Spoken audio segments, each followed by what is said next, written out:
Islamic आतंकवाद फैला रहे हैं। ये उनकी किताबों में है। मैं चुनौती देता हूं पूरी दुनिया के मौलानाओं को, 17 जून 2022 को वो दिल्ली की जामा मस्जिद में आए और मैं बिल्कुल अकेला आऊंगा। केवल किताबें, मोबाइल और जितनी भी बहुत सारी जो सीडियां हैं वो लेकर आऊंगा, ताकि मैं उन्हें दिखा सकूं कि उनके मौलाना क्या बोलते हैं। मैं उन्हें दिखा सकूं कि मुसलमान क्या बोलते हैं उन बातों के बारे में जिन पर वो हम पर फतवा लगा रहे हैं।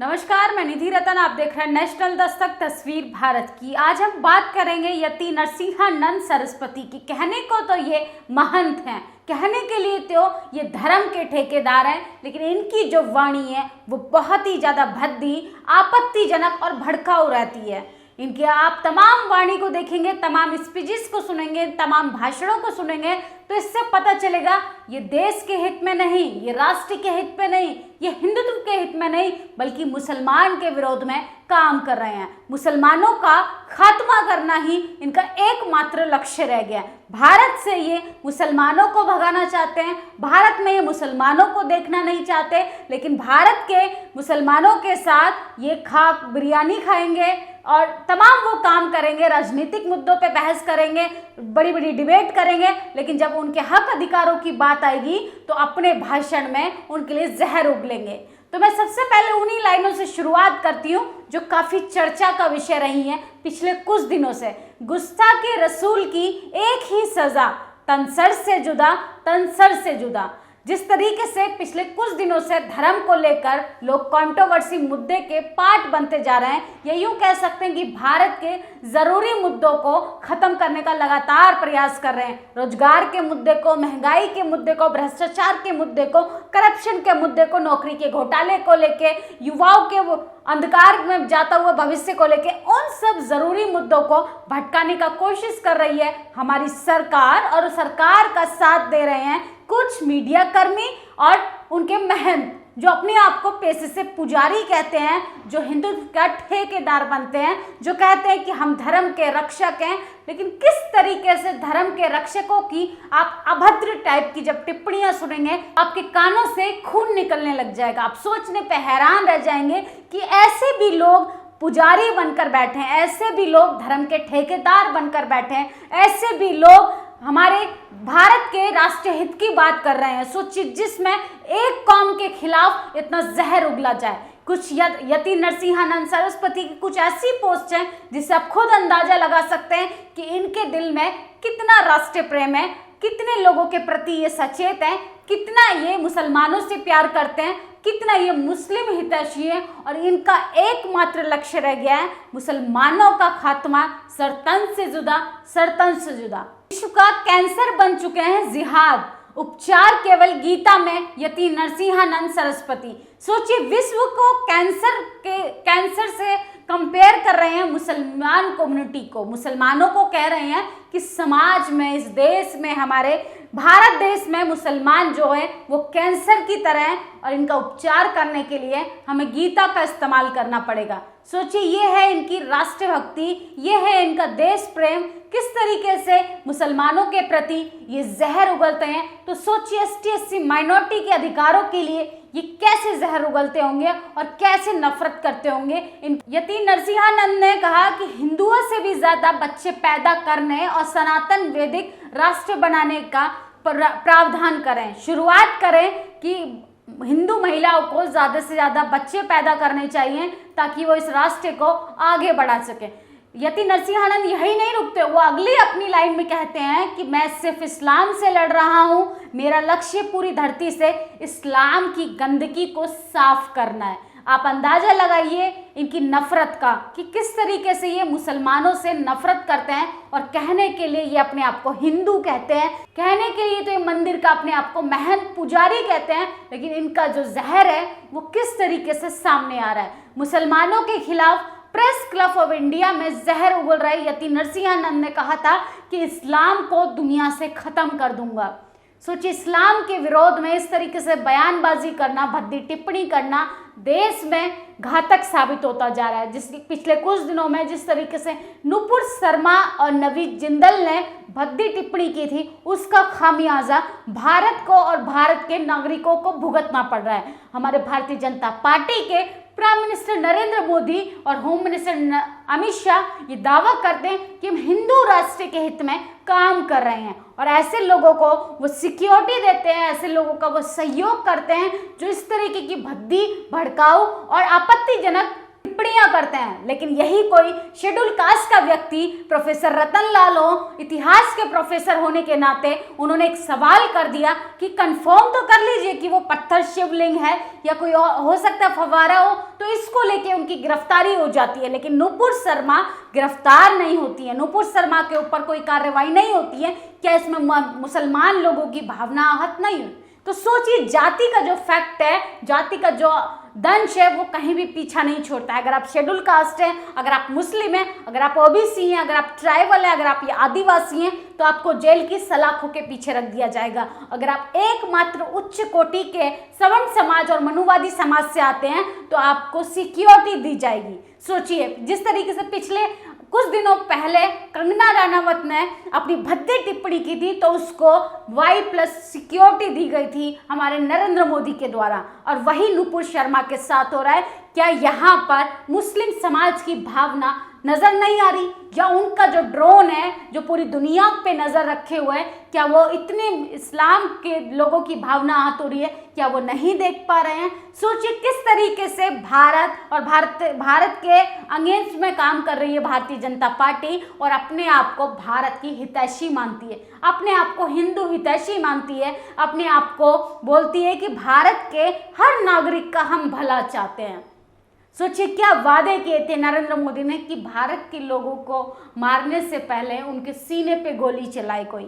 सोचिए अब कहाँ गया उनका दलित प्रेम, अब कहाँ गया उनका मुस्लिम प्रेम। और मोहन भागवत आरएसएस के सर संचालक, ये जब मुख खोलते हैं तो जहर ही उगलते हैं। ये कह सकते हैं कि इनका एक एक शब्द जो होता है मुंह से निकला हुआ, वो मानवता के खिलाफ होता है। सोचिए अब इनके जो शब्द हैं वो एकदम से पलट गए हैं। यही शिवलिंग, मस्जिद के नीचे शिवलिंग होने का दावा कर रहे थे, जैसे ही अरब कंट्री ने भारत के प्रोडक्ट का बाइकॉट करना शुरू किया तो इनके अल्फाज ही बदल गए। अब ये बहुत मुस्लिम हितैषी अपने आप को कह रहे हैं और कह रहे हैं कि हमें विश्व विजेता नहीं बनना है, हमें मुस्लिम लोगों को नहीं बांटना है, हमें मुस्लिम लोगों के प्रति कोई नफरत नहीं फैलानी है।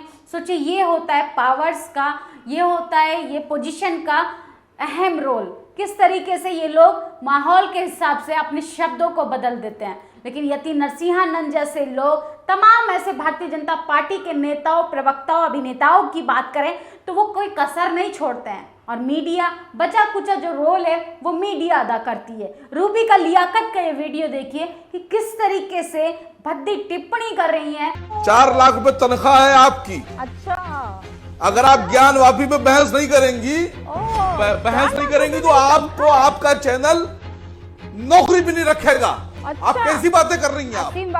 आप हम पे आरोप लगा रही हैं। बदतमीजी नहीं मेरे साथ। तनख्वाह लेंगी आप, पैसे कमाएंगी आप, मेहनत वो आरोप लगाएंगी आप हमारे पर। बच्चों को घर पे छोड़ के आती हूँ, आपकी तरह घर में बैठकर सोफे पे डिबेट नहीं करती हूँ। देश बांट के कितना बैठे, जहर घोल के बच्चे एक सोफे पर बैठे रहते हैं, 1 घंटा वहाँ पर बैठकर ज्ञान देते हैं, मेहनत करते हैं रूबी का लियाकत की तरह। रूबी का लियाकत दे और कह रही हैं कि मैं अपने 4 बच्चों को छोड़कर न्यूज स्टूडियो में आती हूँ, मेहनत करती हूँ, फ्री का नहीं कमाती हूँ, ना ही मैं फ्री का लेती हूँ। सोचिए क्या आप कह सकते हैं इसको पत्रकारिता? क्या इसको कह सकते हैं पत्रकारिता के एथिक्स?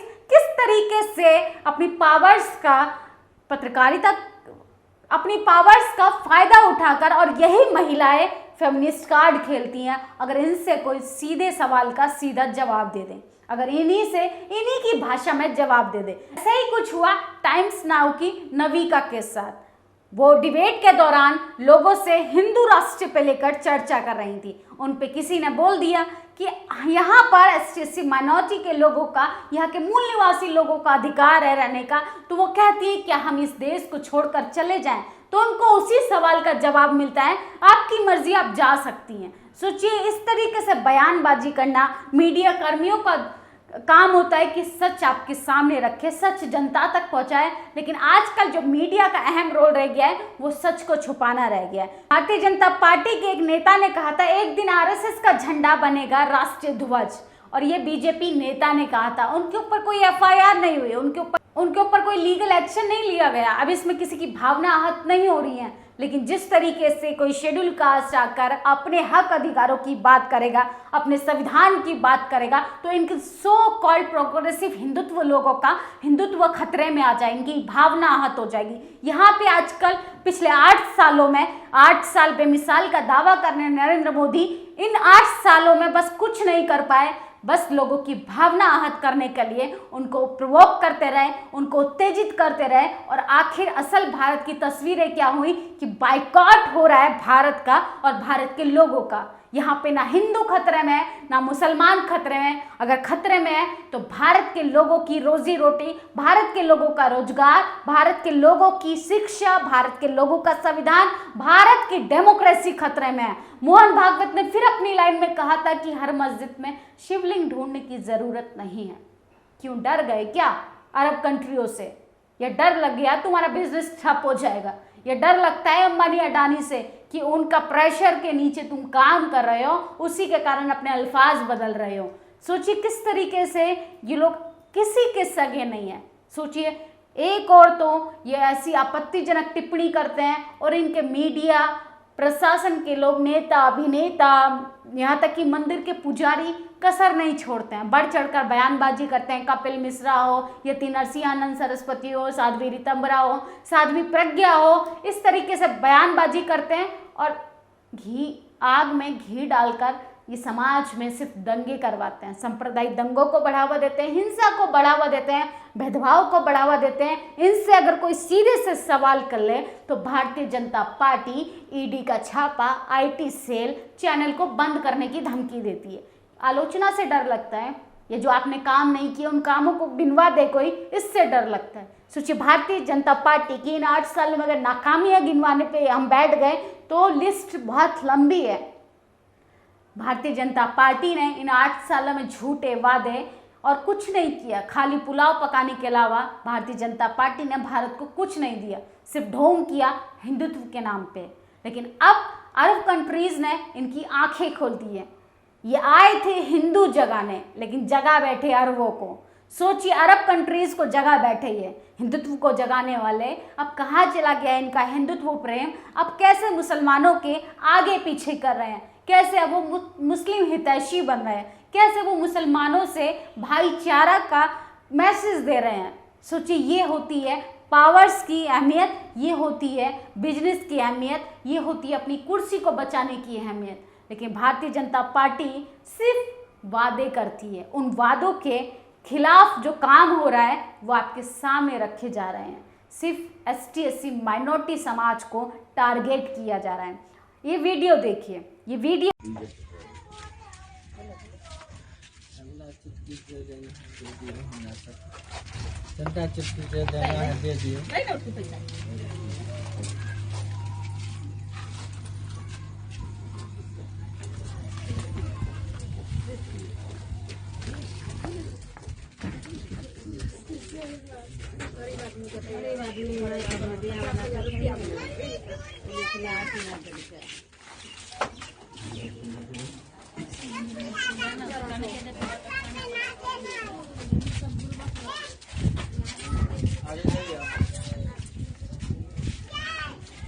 तो है समस्तीपुर में जवान बेटे का पोस्टमार्टम के लिए माता पिता भीख मांग रहे हैं। ये है विश्व गुरु भारत की तस्वीर। सोचिए, पोस्टमार्टम कर्मी ने कहा कि 50,000 लाओ तब बेटे का शव ले जाओ।